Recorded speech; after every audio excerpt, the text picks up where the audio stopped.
So this is gonna be a little chopped up video. I'm gonna maybe do a couple of videos and kind of put them all together, so you'll notice that my attire will change during this video, and that's why.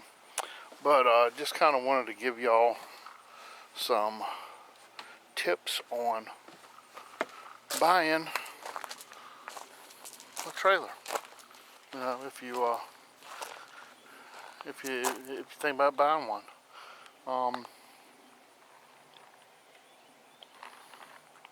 Got a taste of margarita there. So I looked for a couple of weeks for a trailer, and I went to a couple of different places. Went to Home Depot. Couldn't afford anything in my budget for that. I kind of wanted a budget of about $1,000 to $1,500. That's what I was looking to spend. I went to Lowe's, and they had the same brand that Tractor Supply had, but they were beat all to pieces. They had broken lights and everything, so I ended up going to Tractor Supply store or company, whichever one you want to call it. They're local to me. It's like a hardware farm store is what I'm going to call it. And it ended up settling on this trailer. I just bought this trailer, so the stickers are still all on it and everything. This is a 5x8. It's a SPW Gen. Carry On makes it. And they must have just got this thing in because there's no rust on it at all anywhere. A big complaint that I seen on this trailer was that they set out they rust pretty bad, but I really don't care because I'm going to put it in the water. It looks like it's powder coated pretty good to me. We'll see how it holds up. Like I said, I've only had this a few days. A couple of things is when you go to buy this trailer, you want to take a measurement from this tongue right here to the corner, and then you want to take a measurement from that tongue to that corner. That will let you know if this piece right here is bent in any way. And to some people it might not be a big deal, but if you do that and it measures pretty close to the same, it just tracks better behind your car or truck, whichever. This trailer, I was gonna buy the all mesh, and I wasn't gonna get the wood on it, but I ended up taking my wife, and she made a good point. This trailer without the wood was $1,000. With the wood, it was $200 more. Well, I want to spend more than $200 putting that wood down. Now, I would have rather had a 5x8 or a 6x10, but it was not within my budget either way to get those. And here's some differences in those. This piece here, if you ever have to replace the wood, you will notice that this piece down here has a bolt in it. Well, that will come off, but you're gonna have to cut it here to get this piece off in order to replace the wood. But now the wood is treated lumber, so I don't know how long it's going to last with me putting it in the water and taking it back out. I'm thinking about maybe putting a coat of Thompson Water Seal on it or something, but at this point that's going to be down the road. The first thing I did when I bought this trailer, and I highly recommend that you get a torque wrench. I've got a torque wrench that I bought when I first purchased the John boat over there, because this wheel was a little loose. That wheel over there was real loose. So I torqued all the wheels down. They recommend that you check the torque. I believe it's driving after 25 miles. They give you a little thing here on the lug nut of what to do. After 10 miles, 25, and after 50. Well, they haven't come loose on me. I've torqued them down. I haven't checked the air pressures yet.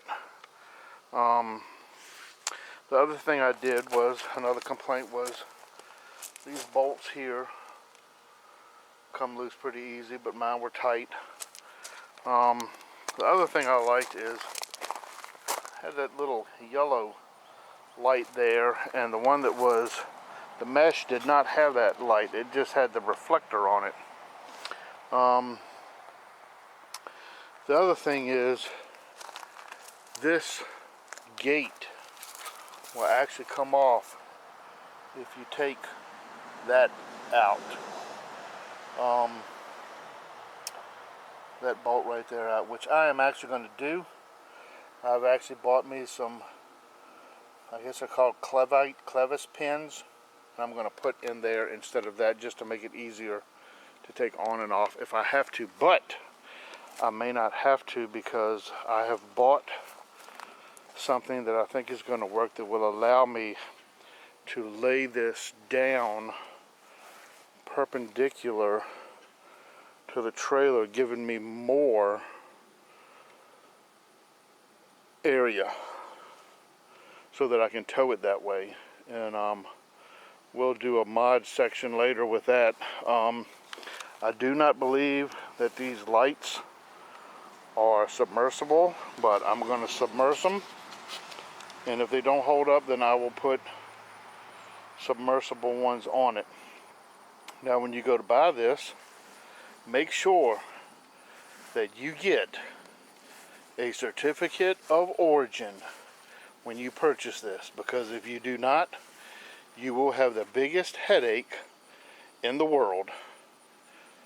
You will have to go all the way back to where you bought it from and convince them that you bought it in order to get it, and you have to have that to title it. The other thing that I ran into is when I went to my local DMV, is they asked me if I wanted a regular tag or a motorcycle tag. And as you can see, I think this takes a motorcycle tag, but I got a regular tag, and I will modify that also to fit the tag. I like these little handles. They're kind of cool. I might add some more, but you know, the way that this rail is made, you can hook into the rail itself right there. My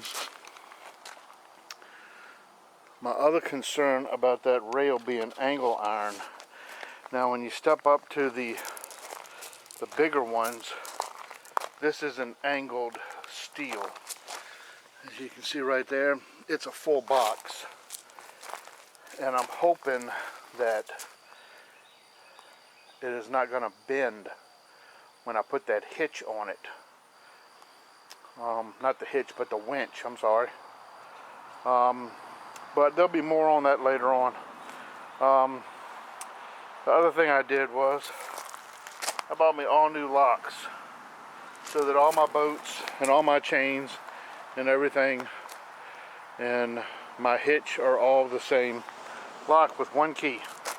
And I got those from Amazon, the store I love to hate. They were cheap, and they'll do what I need. It was like 6 locks with 12 keys. I don't know why they give you so many keys, but yeah, the other thing I would highly recommend, which I have bought, and we will do a little video on that, is before I take this out and put it in the water, I'm going to install some bearing buddies on here, because I really like those. You don't have to deal with packing the bearings or anything. On this trailer they are 1.98, which is almost 2 inches. The other thing I had a problem with, and this might be something before you leave, this thing's kind of a pain to turn. Maybe in due time it will work itself loose, but they don't give you a lot of room. I wish it was extended out here so you could get a better grip to pull this out, and I've tried to move it back and forth, and it is a tight fit, a very tight fit to get that down, and I'm not going to take it down now. The other thing which I'm going to buy in the future, they didn't actually have one today when I bought the winch, is I'm going to put me a jack on it just like that one over there. I want one with a wheel on it, and they did not have one with a wheel. So that's going to be my next purchase for this. But yeah, those are some things that I like about this. The other thing is, I noticed when I was looking at this, some people may realize this and some people may not. I did not.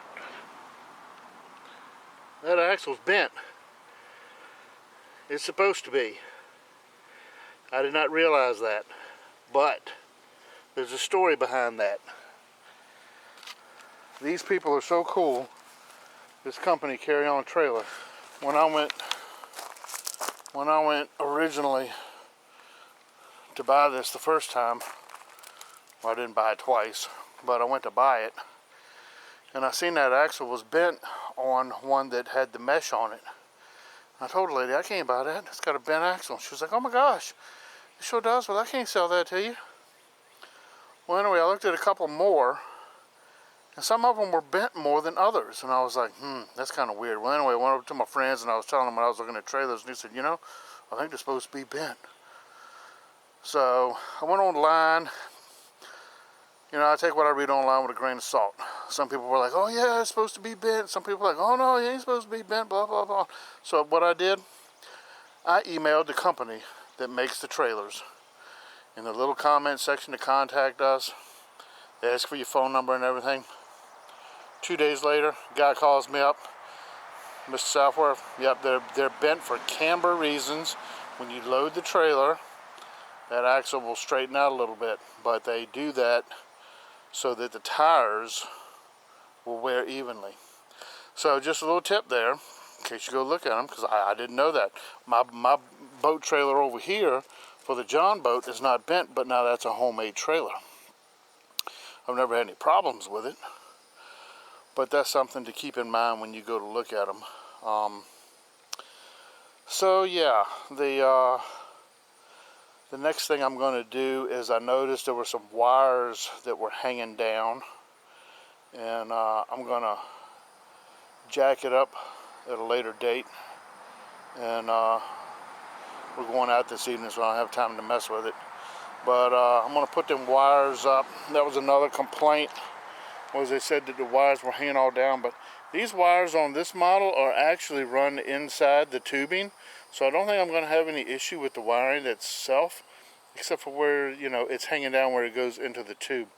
The other thing I'm going to recommend that you check, and mine was okay, and see if we can get a picture of this here, is this piece here, tongue, I guess is what it's called. And actually, see if I can get a shot of this. Bolts in. Check those bolts and make sure they are tight. You might even want to take them loose, put a couple drops of Loctite on it, and put it back together. Mine were okay, but that was another complaint. So yeah, once I get the bearing buddies ready to install, I'm going to check and make sure that the bearings are that the nut is in the proper place that it's supposed to be. This trailer is rated, the tires are, it's 65 miles an hour, which is kind of odd because that's a 13-inch tire, And that's a 12-inch tire, and that one's rated higher. I think that one's rated at 75. So I don't know, it might be the tire construction, but you know, the most I ever do on the interstate pulling something is 70 miles an hour, 75 miles an hour, so I don't think 10 miles an hour is gonna hurt any. So yeah, I might spray paint that gate, but I don't know.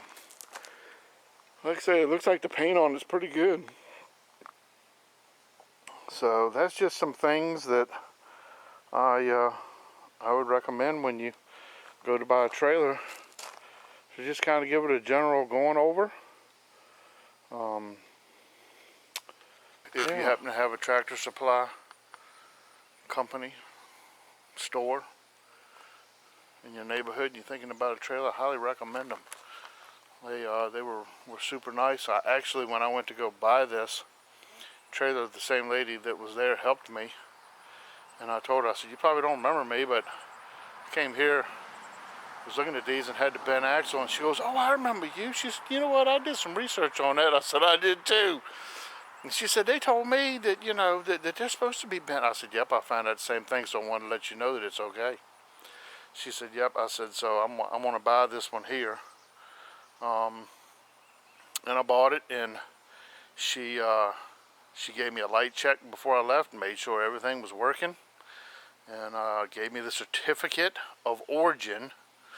Do not forget that, because you will need it, and you will also need a receipt so that Uncle Sam can get his taxes for personal property every year, which is BS in my opinion, but you got to do what you got to do.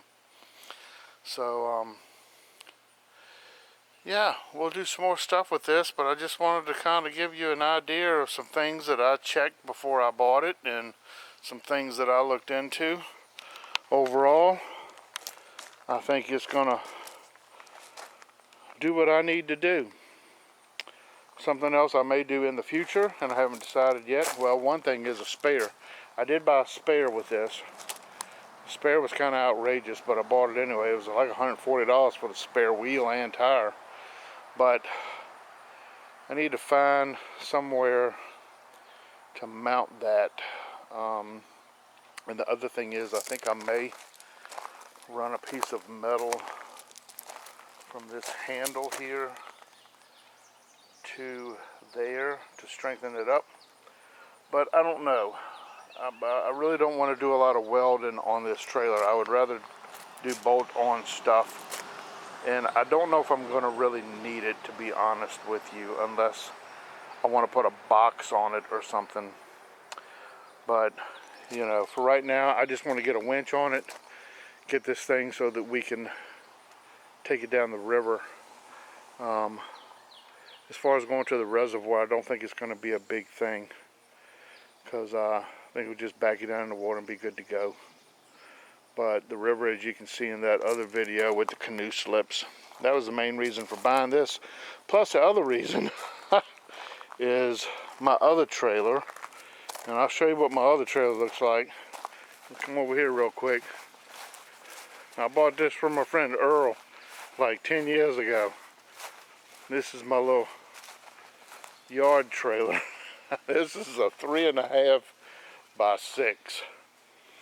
And that is what I carry my lawnmower on, my Cub Cadet. And about 2 weeks ago, I ran it off the front of that into the back of my truck, loading it, because, and that's the first time I've done that. I've been doing that for about 3 years now, because I was cutting the grass at my mom's house, which I don't do that anymore. But after my wife seen that, she was like, you need to go get a better trailer. So my Cub Cadet is going to fit perfect on this, and I can put all my tools and everything on it. You know, my weed eater and gas and all that good stuff. So it's going to be good for a lot of things. Actually, I'm using it this Friday to help my neighbor move. She's moving, and so that's going to come in handy. Already using it. Something I am going to do though is I'm going to enclose these areas here and put some siding on it so that when I do use it for like getting whatever mulch or something, it won't fall all out. But that's later. That's going to be later. I just want to get it ready for fishing before the end of the season. So yeah, $12.99 at your local Tractor Supply Company, but the price is going up. The lady told me that. So, expect to pay more for it. Thanks for watching. We might continue this all together in another video and collab it with some other stuff. Alrighty, thanks a lot.